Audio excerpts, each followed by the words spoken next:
எந்த ஒரு செயலுக்கும் நியாயம் கற்பிப்பது மனித இயல்பு. ஆனால் அது பல நேரங்களில் எல்லை மீறி விடுகிறது. நாம் நம் செயல்களுக்கு அர்த்தம் கற்பிக்கும் நொடியில் அதன் உண்மை தன்மையை கண்டறிய தவறிவிடுகிறோம். குறிப்பாக பணம் ஒரு முக்கிய பங்கு வகிக்கையில் வாழ்க்கையில் நாம் சுதந்திரத்தை இழந்து நாமவே ஒரு வட்டத்திற்குள் சிக்கிக்கொண்டு அதன் உயிர் தன்மையை இழந்து விடுகிறோம். முதல் அத்தியாயம். தேவா தனபால்.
அப்பா, உள்ள ஏதோ சத்தம் கேக்குதுப்பா.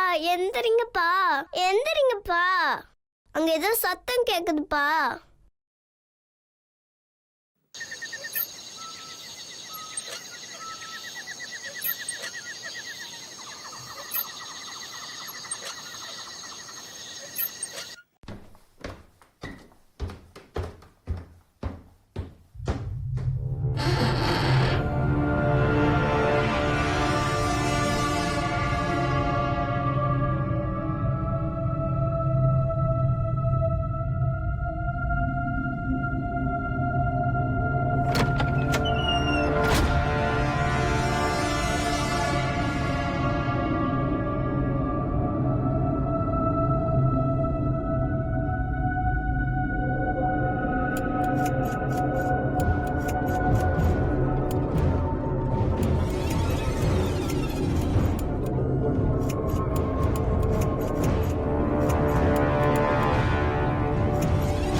பாலாஜி, உடனே பீவிங்க்கு வாங்க.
டாக்டர், என்னாச்சு டாக்டர்? யாரோ கொலை பண்ணிருக்காங்க பாலாஜி.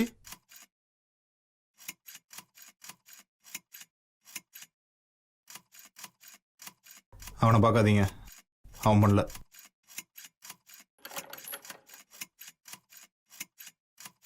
போலீஸ்க்கு இன்ஃபார்ம் பண்ணிட்டோமா டாக்டர்? அந்த லூஸுக்கா வந்து இதையும் சூசைன்னு சொல்லுவான். என் வீட்டுக்குள்ள பூந்து என் பொண்ணை தொடரணும்னு நினைச்சது யாருன்னு எனக்கு தெரிஞ்சாகணும் பாலாஜி. ஆனால் இது ஒர்க் அவுட் ஆகுமா டாக்டர்? கண்டிப்பா நாளை காலைல அவன் வருவான். இல்லை டாக்டர், வேற மாதிரி ஏதாவது பிரச்சனை ஆகிட போகுது. பண்ணாட்டி தான் பாலாஜி பிரச்சனை. எனக்கு ஹெல்ப் பண்ணுங்க ப்ளீஸ். Okay doctor.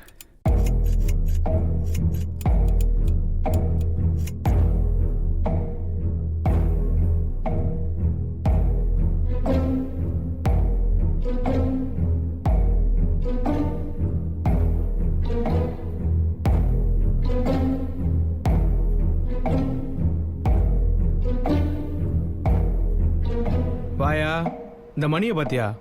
தெரியலீங்களே, ஏதாவது பிரச்சனையா? இல்லை, நேற்று ஏதோ பிரச்சனை மெசேஜ் அனுப்பிச்சான். அதுக்கப்புறம் ஃபோன் பண்ணாலும் எடுக்க மாட்டேங்கிறான். ஒருவேளை வீட்டுக்கு போயிருப்பாரோ? ஏன்டா சொல்லாமல் போவானா? வீட்டுக்கு போய் ரொம்ப நாள் ஆச்சுன்னு சொல்லிட்டு இருந்தாப்ல. என்னன்னு தெரியலையே. சரி, நீ இப்போ அந்த டாக்டர் வந்துட போகிறான். அப்புறம் அது வேற தொல்லை. சரிங்க சார். ஆ,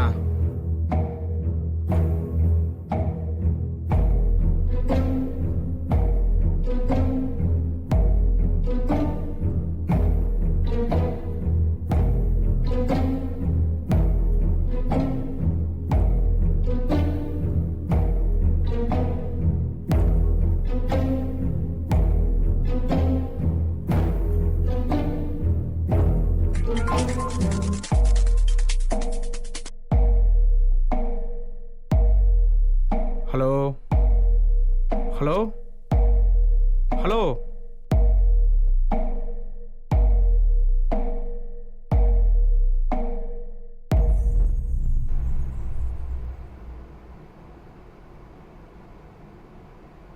வா பாலாஜி, அந்த பொண்ணு ரெடி ஆயிடுச்சா?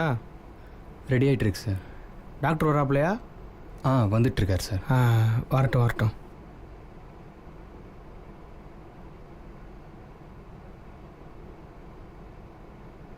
வணக்கம் டாக்டர்.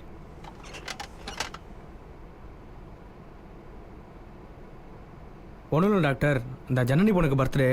போன வருஷம் மாதிரி இல்லாமல் இந்த வருஷம் நல்லபடியாக கொண்டாடணும் தான். ஏன் அப்படி?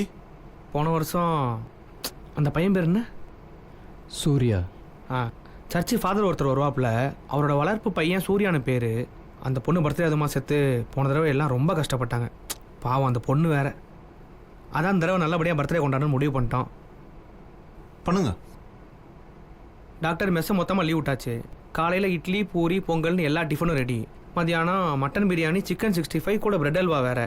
சாயங்காலம் ஸ்நாக்ஸ் இருக்கும். அப்படியே டாக்டருக்கு என்ன சைட் டிஷ்னு சொன்னீங்கன்னா வாங்கிடலாம். நான் இன்னைக்கு விரதம் தானே பால். விரதமா? என்னப்பா?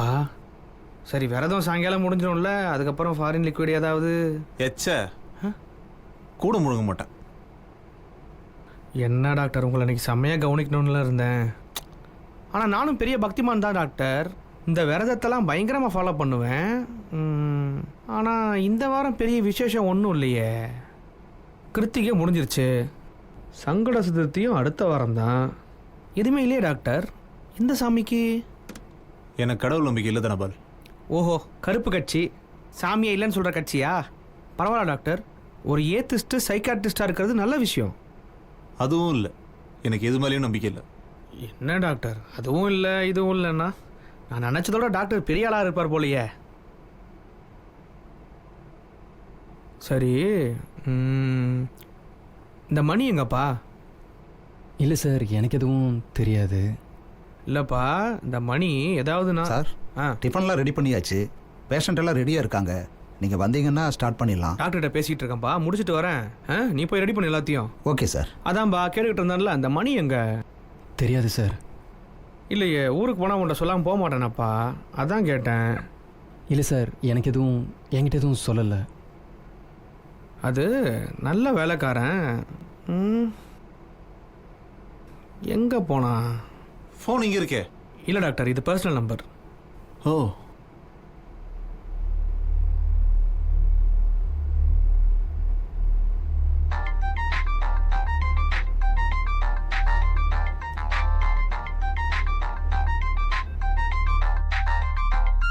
இதுவா?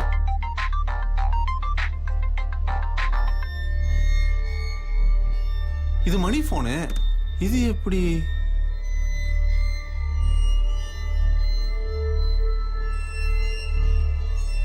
ஓ, சொல்ல மறந்துட்டல. சாரி தனபால், மணி யாரோ போட்டாங்க.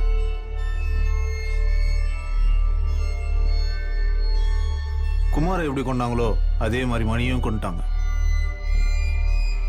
தனபால், உங்க எதிரி உங்களோட ஸ்மார்ட் ஆயிட்டே போறானே தனபால், என்ன பண்ண போறீங்க? இல்ல இந்த ஹாஸ்பிட்டலே நம்புற மாதிரி ஒருவேளை பேய் தான் கொண்டுருச்சோ? டாக்டர், என்னன்னு உங்க பேஷண்ட் மாதிரி லூசுன்னு நினைச்சுக்கிட்டீங்களா? இஷ்டத்துக்கு கதை விடுறீங்க. எனக்கு மணி செத்தாலும் குமார் செத்தாலும் எந்த பிரச்சனையும் இல்லை. எனக்கு என் பிஸ்னஸ் சரியாக ஓடணும், அவ்வளோதான். நான் முன்னாடியே சொல்லியிருக்கேன், எந்த ஒரு சின்ன தவறுக்கு பின்னாடியும் ஒரு பெரிய நல்ல விஷயம் நடந்துகிட்டு இருக்கு. இந்த கிறுக்கு பையங்களோட கிட்னி எவ்வளோ பெரிய பெரிய மனுஷங்களோட உயிரை காப்பாற்றிட்டு இருக்கு தெரியுமா? அதெல்லாம் உங்களுக்கு தெரியாது. தெரிஞ்சதுன்னா நீங்கள் என்ன எதிரியாக பார்க்க போறீங்க? டாக்டர், நான் யாரையுமே எதிரியாக பார்க்கறதில்ல, உங்களையும் சேர்த்து தான் சொல்கிறேன். ஏன்னா நான் எதிரியாக பார்க்கறதுக்கெலாம் ஒரு சில தகுதி வேணும் பாருங்க, அது உங்கள்கிட்ட இல்லை. சரி, அதெல்லாம் விடுங்க. இப்போ மணி செத்தது எனக்கு பிரச்சனை இல்லை. எனக்கு தான் புது பார்ட்னர் நீங்கள் இருக்கீங்களே. உங்களை தேடி உங்களுக்கான ஷேர் இனிமே கரெக்டாக வந்து சேரும். சரிங்களா? நீங்கள் எந்த வேலையும் பார்க்க வேணாம், வேடிக்கை மட்டும் பார்த்தா போதும். டாக்டர், இது survival of the fittest world. இன்னைக்கு அவன் தேவைக்கு எடுத்த மாதிரி அடுத்தவனை யூஸ் பண்ணிட்டு போயிட்டே இருக்கணும். இப்போ நீங்க இருக்கீங்க, குடிக்கிறீங்க, நைட்டு உங்களுக்கு ஏற்ற மாதிரி ஒரு பொம்பளை பேஷண்ட்டை யூஸ் பண்ணாமையா போயிட போறீங்க? வெள்ளப்படா வெள்ளப்படாங்கல்ல. ஐயோ, என்ன டாக்டர் கத்துறீங்க? அப்படிலாம் கத்தக்கூடாது. நீங்க இதை பாருங்க.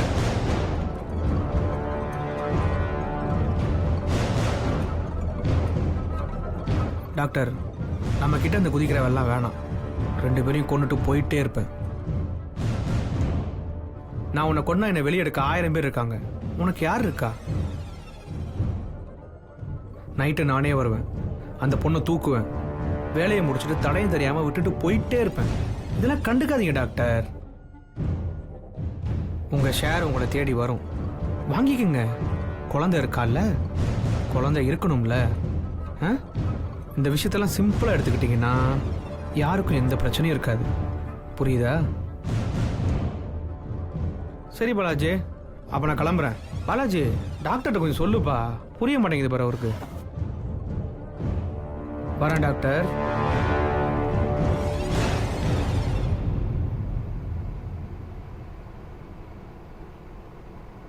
ஒரு விஷயத்தில் நமக்கு ஏற்படும் கருத்துக்கள் அதன் முடிவாக அமைந்து விடுகிறது.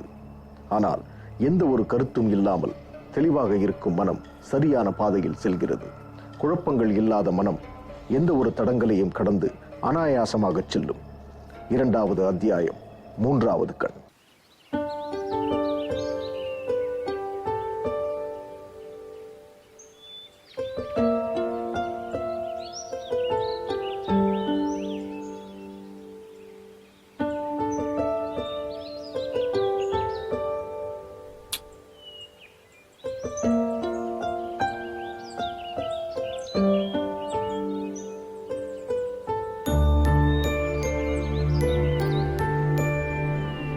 அப்பா, இவங்க எப்படி இருக்காங்க?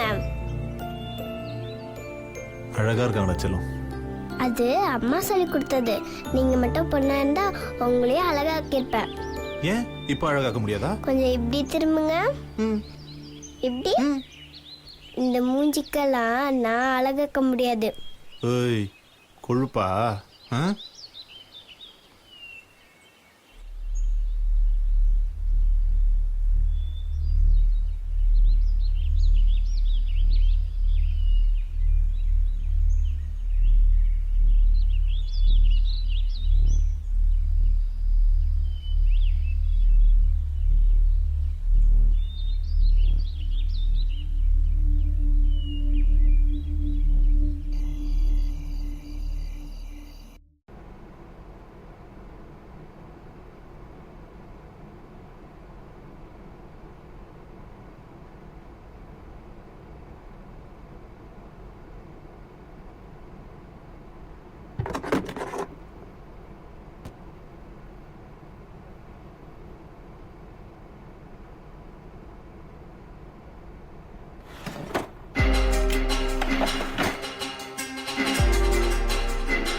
நமக்கு சிறுவயதில் ஏற்படும் பல நம்பிக்கைகள் காலப்போக்கில் அதன் உண்மை தன்மையை அறிந்து அந்த நம்பிக்கைகள் தகர்த்து எறியப்படுகின்றது.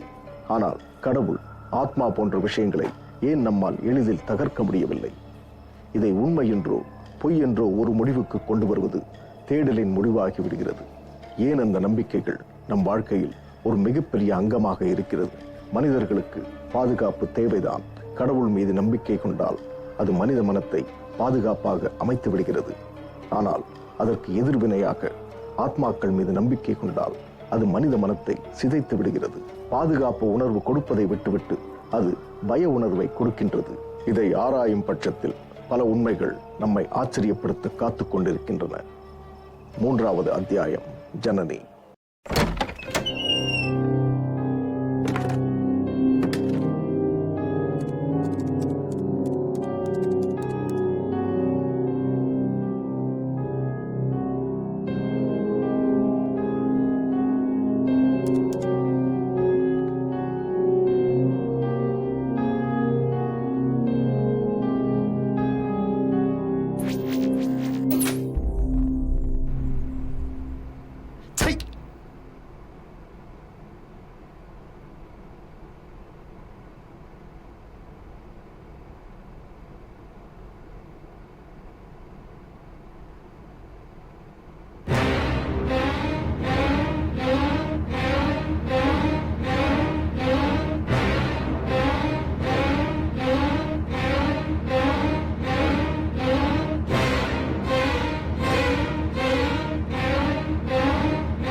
இந்த உலகிலேயே ஒரு கொடூரமான தொற்று நோய் நம் மூளையில் பிறக்கும் யோசனை. இந்த யோசனை உணர்வாக மாறி நம் உடல் முழுவதும் பரவி உருவம் எடுக்கும் பொழுது நாம் நம் உண்மை முகத்தை இழக்கின்றோம். அதை மீட்டெடுக்க ஒரு சூழ்நிலையை தேடி நம் உயிர் ஏங்கிக் கொண்டிருக்கிறது. இந்த சூழ்நிலை தேவா தனது பழைய உணர்வை மீட்டெடுக்க பயன்படுமா? காத்திருப்போம்.